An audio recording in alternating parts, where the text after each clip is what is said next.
Election commission watch रखता है। अब तो इतनी ट्रांसपेरेंसी आ गई है कि कोई बात होता है तो। लेकिन मैं इतना ज़रूर कहूँगा कि मुख्यमंत्री या हमारी पार्टी बिल्कुल ट्रांसपेरेंट और फेयर इलेक्शन के पक्ष में हमेशा रहा है। और इतना दिन में बिहार में इतना चुनाव हुआ, कभी भी कोई कंप्लेन इलेक्शन में नहीं हुआ। इवन जो पंचायत का इलेक्शन होता है उसमें भी कोई कंप्लेन नहीं आता है। और कहीं कोई ऐसी बात होगी तो ज़रूर इलेक्शन कमीशन संज्ञान में लेगी। लेकिन आरजेडी के लोग का जब चुनाव हारते हैं तो चुनाव जब हारने लगते हैं तो ये भी शुरू हो जाता है ईवीएम से लेकर के और ये सब चीज़। कौन बूथ कब्जा कहाँ कर लेगा जी? तेजस्वी यादव कह रहे हैं सर कि 5वें चरण का जो आज चुनाव मतदान हुआ है हम लोग 300 सीट पार कर गए। उनसे आप क्या अपेक्षा करते हो, क्या बोलेंगे? चुनाव देश की जनता तय कर चुकी है। मेजॉरिटी अभी तक के चुनाव में एनडीए को मिल चुका है। और जिस तरह से लोग निकल रहे हैं उनको पता है नरेंद्र मोदी जी को प्रधानमंत्री बनाना है अगली बार। सामने में कोई नहीं है, न कोई नैरेटिव है, मैं तो पहले भी बोला आपको, न कोई फेस है। और जो इनका अलायंस है वो धराशायी हो चुका है। अलायंस में कुछ बचा ही नहीं। कोई अलायंस पार्टनर को देखा है बिहार आते हुए प्रचार करते हुए?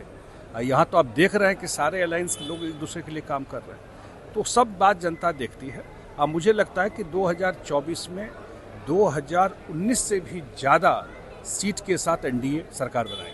तेजस्वी यादव ने प्रधानमंत्री के आगमन को लेकर के कहा है कि पुतिन, डोनाल्ड ट्रंप और किम जॉन को भी पटना बुला ले, बिहार बुला ले, तब भी नहीं जीत पाएंगे। अब ये सब बैठ करके तो बौखलाहट है और कुछ नहीं है। अब इस लेवल पे जा कर के बात करते हैं।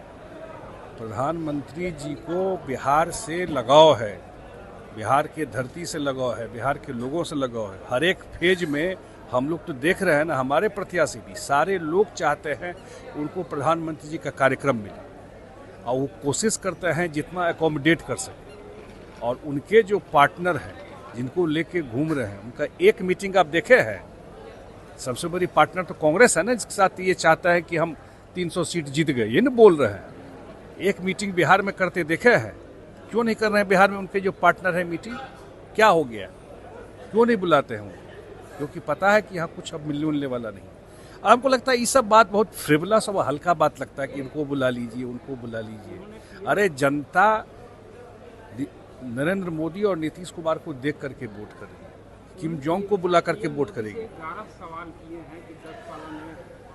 अपना जवाब दें, उनका सवाल छोड़िए। अपना जो सरकार 15 साल चलाए, क्यों नहीं एक वर्ड बोलते हैं उसके बारे में? क्यों नहीं बोलता है कि उनके समय में सरकार में कितना नौकरी दी, कितने लोगों के घर में बिजली था, कितना सड़क था, क्यों सारे उद्योगपति भाग गए, अपहरण का उद्योग था कि नहीं था, काहे सब होटल वाला भाग गया, क्यों डरता है लोग? आरजेडी के नाम से ही कांपने लगता है। ये तो बताए। और हम लोग जो किए हैं करेंगे वो बिहार की जनता डिसाइड करेगी।